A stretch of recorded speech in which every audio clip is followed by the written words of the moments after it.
हाँ कर। आज हम पढ़ेंगे अकाउंटिंग बेसिक्स, ठीक है। क्योंकि आज हमारे टैली का पहला क्लास शुरू कर रहे हैं और आज के दिन हम कंप्यूटर पर काम नहीं करेंगे, सिर्फ समझेंगे कि टैली होता क्या है और हमें क्यों सीखना चाहिए। क्योंकि जब तक बेस क्लियर नहीं होगा प्रैक्टिकल करना मुश्किल हो जाता है, ठीक है। तो सबसे पहले हम समझते हैं अकाउंटिंग बेसिक्स। क्या होता है accounting? Accounting means recording money related transactions. Money related transactions को रिकॉर्ड करना। It keeps track of income, expenses, assets and liabilities. मतलब कि आपकी जो इनकम हुई है, एक्सपेंसेस हुए हैं, एसेट्स क्या हैं, लाइबिलिटीज़ कितनी हैं, उन सबको ट्रैक करना। Like a diary where we write daily expenses and income.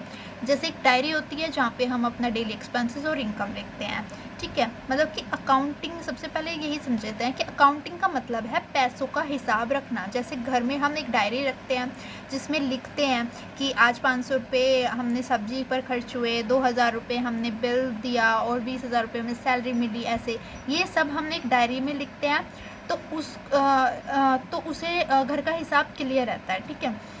Business में भी वही होता है कि बस थोड़ा बड़ा स्केल पे होता है क्योंकि बिज़नेस में थोड़ी ज़्यादा ट्रांजैक्शंस होती हैं। अकाउंटिंग के 3 मेंस पार्ट होते हैं, ठीक है।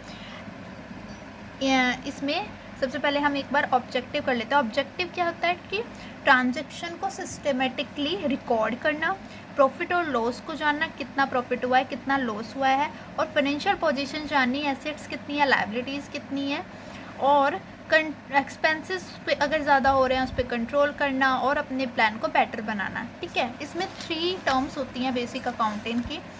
इसमें 3 चीज़ें होती हैं, 3 मेन पार्ट होते हैं इसमें, एसेट्स, लाइबिलिटीज़ और income and expenses. Okay, assets, liabilities and income and expenses. Assets क्या होता है? What we own, cash, furniture, house, bank balance. जो चीज़ें हमारे पास हैं, आपके पास कैश है, फर्नीचर है, घर है, ठीक है, बैंक बैलेंस है, जो भी है वो एसेट है। Liability, what we owe, loans, creditors, rent, dues, जो हमने उधार लिया है, जैसे लोन्स है, क्रेडिटर्स है ना, आपका भी रेंट पे करना बाकी है, तो ये सब क्या है? लाइबिलिटीज़ है हम पे। और इनकम एंड एक्सपेंसेस क्या है?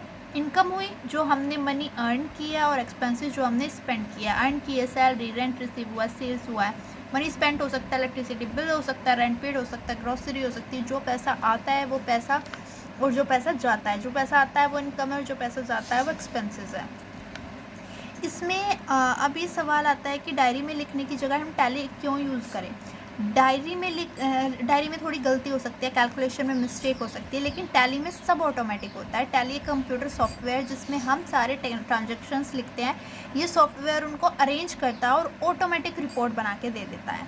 इसका मतलब ये हो कि अगर आप टैली सीख लेते हो तो घर का हिसाब रखो, दुकान का, ये सब ईजी हो जाएगा। प्रैक्टिकल स्किल्स मिल जाएंगी अगर आपको जॉब करनी है, और अपना खुद आप अकाउंटिंग हैंडल कर सकते हो, ठीक है। इसमें एक एग्जांपल है, जैसे आपके सैलरी रिसीव हुई है 20,000, तो आपकी सैलरी रिसीव हुई है तो वो आपकी इनकम हुई। और अगर आपने रेंट पे किया है 5,000 मान लो, तो वो एक्सपेंस हुआ। और अगर आपका जो बाकी बैलेंस है वो आपका 15,000 है तो वो रिमेनिंग आ जाता है कि आपके पास अभी वो एसेट है, ओके। और और अब आपके पास जो पैसा बचा वो आपका क्या हो गया? बैलेंस। अब बस इसी हिसाब को टैली में रिकॉर्ड करते हैं। मतलब घर का खर्चा हो या फिर बिजनेस का खर्चा हो, सब रिकॉर्ड एक ही जगह पर होता है और फिर रिपोर्ट तुरंत बन जाती है। ये हमें अकाउंटिंग इंपॉर्टेंट क्यों है? Help to us know where money is spent. इसमें हेल्प करता है कि मनी कहाँ पे खर्च हुई है। Helps to avoid mistake in calculation में मिस्टेक होने से बचाता है क्योंकि वो ऑटोमेटिकली सब करके देता है कैलकुलेशन, तो मिस्टेक होने का कोई चांस नहीं होता। Makes financial reports, profit and loss and balance sheet. आपकी फाइनेंशियल रिपोर्ट्स बना के दे देता है, क्या कितना आपका प्रॉफिट हो रहा है, कितना आपका लॉस है, बैलेंस शीट क्या है, तो सारी चीज़ें आपको बना कर दे देता है। तो आज की क्लास यहीं पे वो ख़त्म होती है और दूसरा हम समझेंगे क्योंकि ये बेसिक है, बेसिक आपको ये आने चाहिए। अगर ये बेसिक आ गए हैं फिर हम आपको दूसरी वाली क्लास करवाएंगे। Thank you.